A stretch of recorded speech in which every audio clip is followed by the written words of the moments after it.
welcome back to yet another interview. This is your host, Third Culture Kid, and as we did before, we are going to be talking to Khari about his new music and learning a little more about what were the motivations behind it and what we can expect in the future.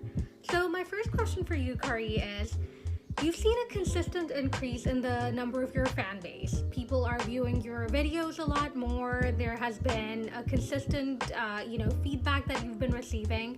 What is the reason you think you are, connecting with people? What are things that you think are really speaking to the people about your music?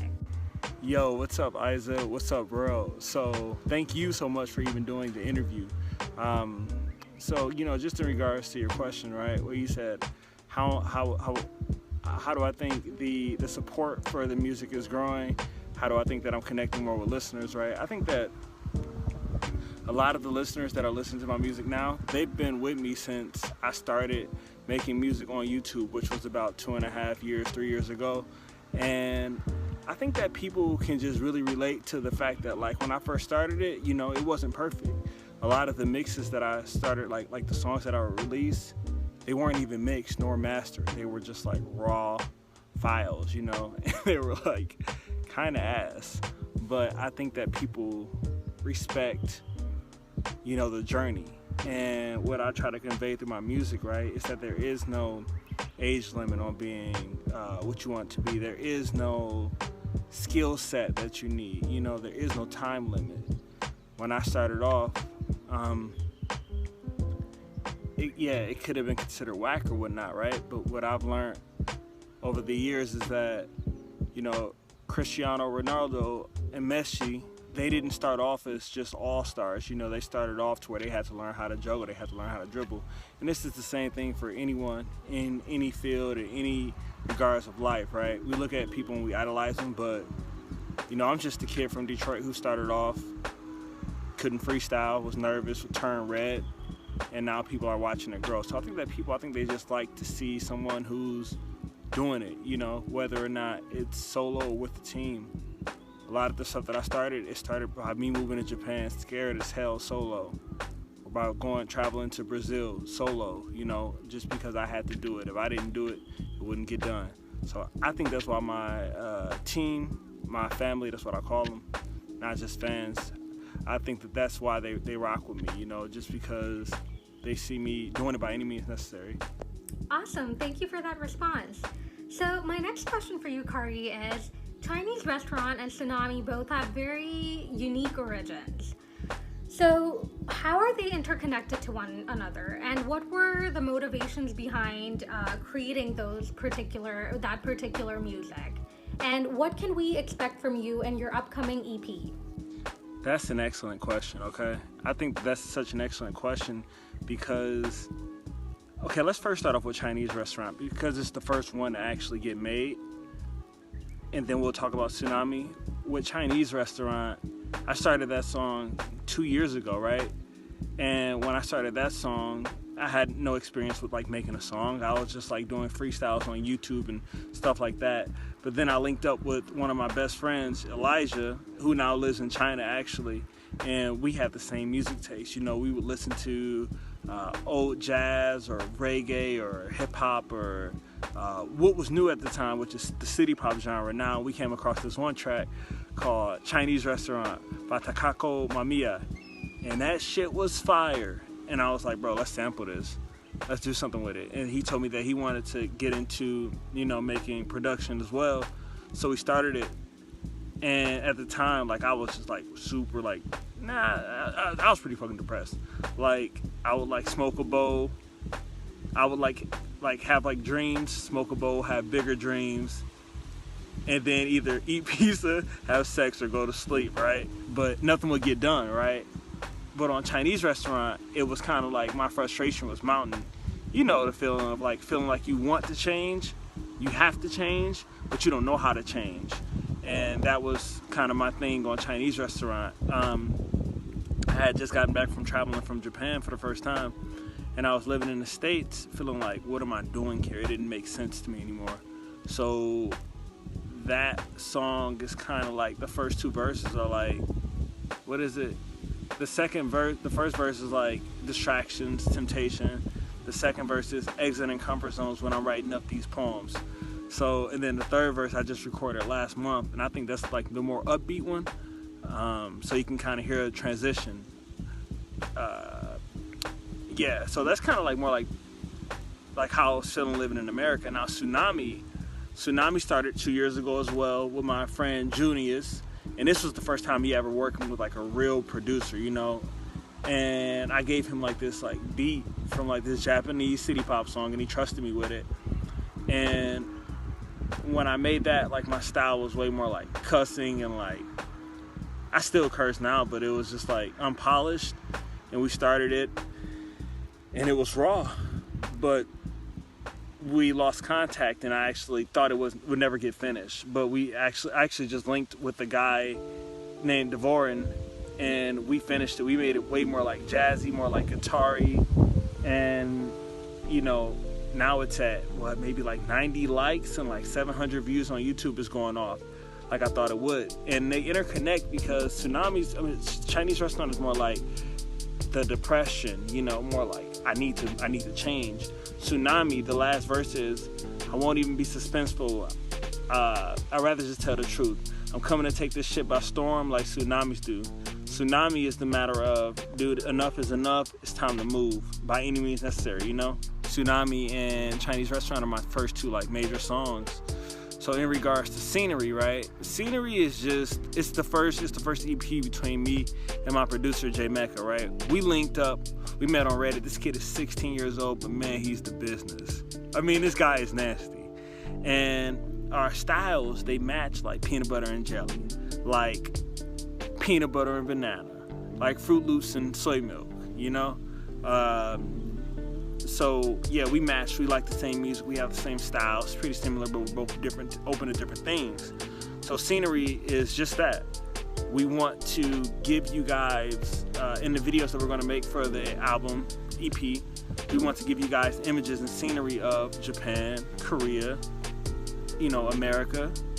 And we want you to visualize, because we're also sampling samples from all over the world.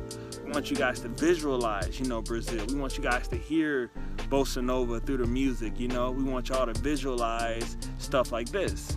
You know, this is like where I'm sitting at right now. We want, when you listen to Scenery, the first EP, we want you all to think and feel like this, right? It's kind of like a fall, spring, summer, whatever you want to make of it, type of EP, right? That's how we want you guys to feel. We want you guys to have a scenic feeling, a really good vibey, chill. It's like some love songs on there, some hip-hoppy, boom-batty, freestyles, you know, Brazilian stuff. It's everything on there. So it's just the introduction, right? It's basically a very polite warning to everyone to watch out, because it's happening. Very polite, friendly warning.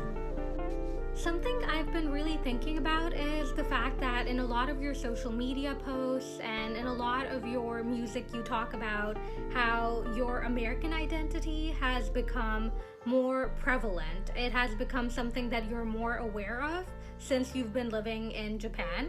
So I want to hear a little more about that. If you could elaborate on that feeling and why you think that has come about, that would be fantastic. So, good old America, right? So, when I talk about, you know, just feeling more of my American identity when ever since I moved to Japan, what I mean is that in America, okay, everything is focused on race, gender, politics, right? But since I lived in Japan, for the most part, nobody gives a fuck about that, right? Like, talking about politics, that's like kind of like a turnoff, you know what I'm saying? Because you're bound to make someone disagree with you. And Japanese don't really like disagreeing with each other. And nobody gives a crap about your race for real in regards to being American, because you're American. It's either you're Japanese or you're other. And some people may not like that. But for me, it's actually a relief coming from America, where when people meet me, the first thing that they say is, what was it like being black in Japan? What is it like being black in China? Are you oppressed? Are you scared? It's a turnoff. So what I've learned since being here is dude, I have an immense amount of privilege, right? Like, here, I don't have to live like how Japanese people have to live. Here, when girls hear me, they say, whoa, dude, you're American. You speak great English. Let's go on a date. Like, and that's not saying that, you know, there isn't things going wrong with people back home, which is true. But since being here, I realized that, like, Americans, we have our own culture. We get back, at home, nobody thinks of us as having a collective culture, but we do. You know, we like to do stuff like post up and make videos in random places just like this. We like to do stuff like carry our water bottles around and drink them. We like to do stuff like, you know, walk and have Skype calls or FaceTime. That doesn't happen out here. We like to do stuff like, you know, walk by some places. They like to walk by and smile at people. That doesn't happen out here. You know, we have our own culture. And I feel like America, they separate people so well that we think that we don't, but we actually do. So I was able to embrace that and kind of look at the cool aspects of us now. And, you know, honestly, I would just say that it's impacted my music because I was already a really open-minded person, or so I think, even when I was living back in the States. But now that I don't have the subconscious pressure of like, yo, I could wake up and there'd be like a terrorist attack, or I could wake up and, you know, get shot. Great. So another thing that I wanted to talk to you about is the artwork for your music. The artwork is striking. It is beautiful, and it really speaks to the tone of your music and what you're trying to narrate through your lyrics. So tell me a little bit more about how you commissioned the artwork, you know, how you chose it for your particular album, and how it became such a strong part of the music as well. So, you like that artwork, huh? So the artwork is, so let's start with Chinese restaurant again, okay? Chinese restaurant, I know it looks crazy, right? Like, you're looking like, this dude actually released a cover for a song about a Chinese restaurant with animals during the COVID-19 pop-off, right? Crazy, rebellious, it's Khari. So I actually came up with that idea. Well, I didn't come up with the idea, actually. I came up kind of halfway with the idea. But I met a cool dude named Rafael in Brazil. I went to Brazil before I moved to Japan in like July, and I was in a place called Liberdade, something like that. It was like a high population of like Japanese Brazilian people, and I went in there to a restaurant, and this lady saw me with my I couldn't really speak Portuguese yet, and she sent Rafael because Rafael could talk English. Rafael comes to me, he's like, bro, I love your Pink Floyd skateboard. I'm like, dude, you like my Pink Floyd skateboard? I'm like, bro, I made that myself. Like, thank you. We started talking and vibing, and we meet this girl from China. She was cool. She was visiting Brazil for the Cup that was going on at the time in 2019. And I just remember her being pissed because of that. I think Neymar had a false allegation against him. And she was just like, I came all the way to Brazil to see him play, and this bitch stop Neymar. You know, she was heated. But anyway, me and Rafael, we linked up. He's a creative. I'm a creative. I came back to America. I'm like, bro, we need to create something for Fill the Void. He made my artwork for Fill the Void. It was great. Then I asked him if he could do anything for a Chinese restaurant, and he did. And there you go. There you have it. Yeah. For Tsunami, I reached out. When I pitched that idea to Rafael, he was like, bro, that's not going to make sense. I was like, yeah, but that's the point. I don't want it to make sense. I don't make sense, you know? The idea was to have like a beach with like different people from all over the world with a temple, a shrine with like sakura, cherry blossoms, because it was recorded during like cherry blossom season. And then to have like industrial New York, you know, like time scrapers. And that's all like encompasses like my mind. Like I'm really like a chill California dude. Like I'm making this interview just on a like on a temple, like a shrine. And but I'm also like a New Yorker. Like I'm a big city kid. I'm from Detroit, you know. And I'm living in Japan, so I wanted to encompass all of that. So I hit up like 20 different people on Reddit, and like 2 of them replied to me. And I believe Tram was one of them. Tram's, she's great. She's young as well. And I pitched her the idea. She was like, yo, this is crazy, but I can see it working. and we made it work. We decided the colors, we rocked with it, and I think it sounds exactly how the song, I think it looks exactly how the song sounds.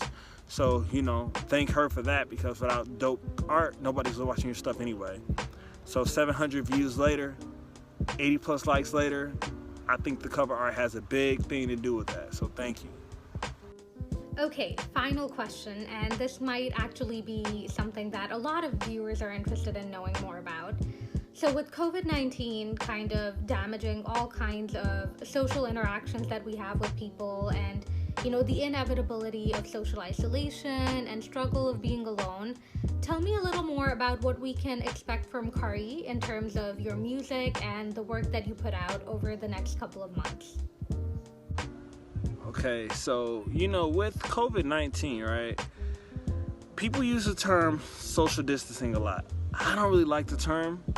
I think of it as a lot like, you know, calling, like in America, people call me like a minority, and they would get mad when I say, well, I'm not a minority. There's nothing minor about me. You know, I'm a majority, I'm major.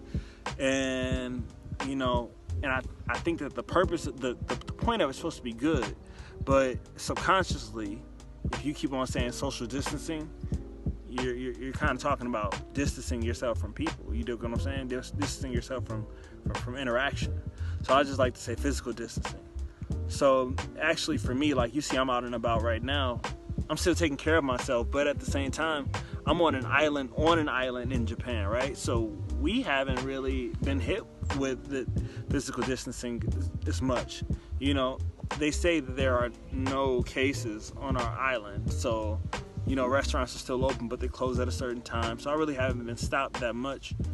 But since I'm on an island, I can't, like, you know, take the ferry over to Fukuoka or Busan, the bigger cities, to, you know, grow right now. But at the same time, I think of it as like if you're in prison or something like that, right? When people are in prison, either you have two choices. You can either go crazy and sit there, or you can do push-ups and get your knowledge up. Right now, I'm expanding my networking opportunities and connecting with people in Busan and Fukuoka, so when this ends, I can go and create some music videos for you all. Create music videos for the upcoming album, which I will not say the name of yet, and for Scenery, and just also looking to, you know, create videos. And you know what else I'm going to do? Once this all ends, I'm going to start doing shows in Busan and Fukuoka. So yeah, we're going to be growing expeditiously. So look, before I go, I wanted to say thank you, Isa. I wanted to say thank you for everybody, man, who's been supporting from when I was just the dude, Osaka Girls. Like, y'all remember Osaka Girls, man? That was crazy. Osaka Girls was crazy because it was so unpolished. But I still want to thank everybody from the beginning. You know, Shane, freaking Lennon, Trex. You know, I want to thank everybody, man. Everybody. Nate. Everyone who's been rocking with me from the beginning. Thank you. Let's keep on kicking ass, because we're kicking ass and they're watching it. Let's keep on going, all right? Peace. Thank you, Isa, once again. Thank you to my producers. Let's get it. Thank you so much for your thoughtful responses. It was such a pleasure to interview you again, and keep doing you, keep putting out the amazing music. Thank you, Khari. Have a great day, everyone.